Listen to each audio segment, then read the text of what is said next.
আচ্ছা মম, এখানে কি কি রান্না করেছো একটু বলো তো মম। এই দেখো লেবু, বলতে থাকো, বলো লেবু, বলো। ভাত, 5 রকম ভাজা, আর এই হচ্ছে মাছ। মাছের ভিতরে এটা যেটা আছে এটা হচ্ছে ডিম মাছের। হ্যাঁ, খাসির মাংস, এটা হচ্ছে খাসির মাংস না, এটাকে মাটন বলে। আর এই যে মাছের মাথা দিয়ে ডাল, মাছের মাথা দিয়ে মুগের ডাল। আচ্ছা, যাই হোক, এখানে 5 রকম ভাজা কমিয়েছে, সোনাও কমাচ্ছে। আর এখানে হচ্ছে আমার প্লেটে রয়েছে, তোর প্লেট নয়, তোর বড় প্লেট। যাই হোক বাবা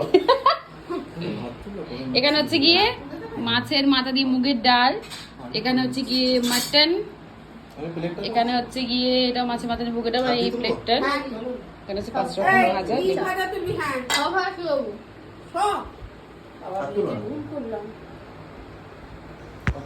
তো জামাই ষষ্ঠীর সকালবেলার ভিডিও তোমাদের সঙ্গে শেয়ার করেছি, বাট লাঞ্চের ভিডিওটা দেখানো হয়নি তোমাদেরকে।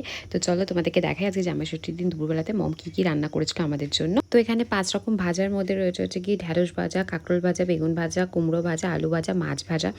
আর আমাদের একটা সমস্যা আছে, তোমাদের আগের দিনই বলেছিলাম যে আমরা ভাজাভুজি একদম খেতে পারি না, এক তরকারি দিয়ে খাবো আমরা, মানে মাংস হলে শুধু মাংস দিয়ে খেতে ভালোবাসি। তো আর এই দেখো এখানে আমি তো মানে সব রকম ভাজাভুজিগুলো একসঙ্গে মাখিয়ে নিয়েছি, আর মাছের মাথা দিয়ে ডাল আর মাছ ভাজা খেতে খেতেই তো আমার টাইম চলে গেছে, আর আমি মাটন পর্যন্ত যেতে পারিনি। তারপরে দিদিরা তাড়াতাড়ি করে সব মানে ভাজাভুজি তুলে দিয়েছে, ওরা জাস্ট মাটন দিয়ে খাওয়া স্টার্ট করে দিয়েছে। তারপর দিদি বললো কি যে আমিও মানে দিদি নিজেও খেতে পারছে না, তখন আমাকে বললো কি যে পুরো ধরা বাটিটা ধরিস না, তুই আমার পাত থেকেই নে। তখন ওর পাত থেকে পুরো বেঁচে গেছিলো বলে আমি একটা ওর পাত থেকেই মাটন নিয়েছিলাম, তারপরে আমি খেতে পারিনি। আর এখানে দেখো আমার পাতে যেই ভাতটা আছে সেই ভাতটা ওই পুরোটাই আমি খেতে পারিনি। মানে মা এত কিছুই করে, একদম খাওয়াই যায় না। মা রাগ করে যে হ্যাঁ কত কত বাড়ি বাচ্চারা সবাই ওরা কত কিছু খায়, আর তোরা এমন বাচ্চা কিচ্ছু খেতে পারিস না।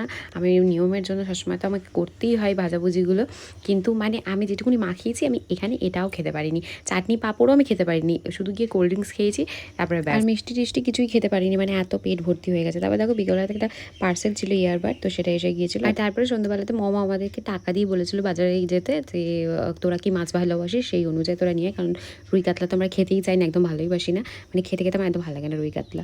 আর তারপরে হচ্ছে কি এখানে নিয়েছিলাম হচ্ছে পাবদা মাছ, ওই 1.5 কিলোর মতো নিয়েছিলাম। আর তারপরে সবজি বাজারও করেছিলাম, তো সেগুলো আর ভিডিও করা হয়নি। আর তারপরে এখানে দেখো কাকু আমাদের জন্য কেটে কুটে মানে বেছে বুঝে রেডি করে দিচ্ছে।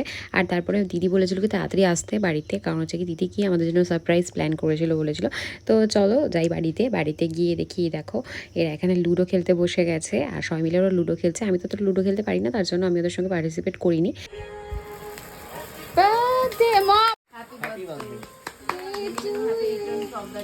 many happy returns of the day, wishing you a very happy। এখানে সারপ্রাইজটা হচ্ছে গিয়ে দিদি আর জামাইবাবু মিলে মানে ওনার জন্মদিন সেলিব্রেট করবো বলে কেক এনে রেখেছিল। কেকটা দারুণ ছিল, আর ওনার জন্মদিন চলে গিয়েছিল, বাট সেদিনকে আমরা সেলিব্রেট করেছিলাম।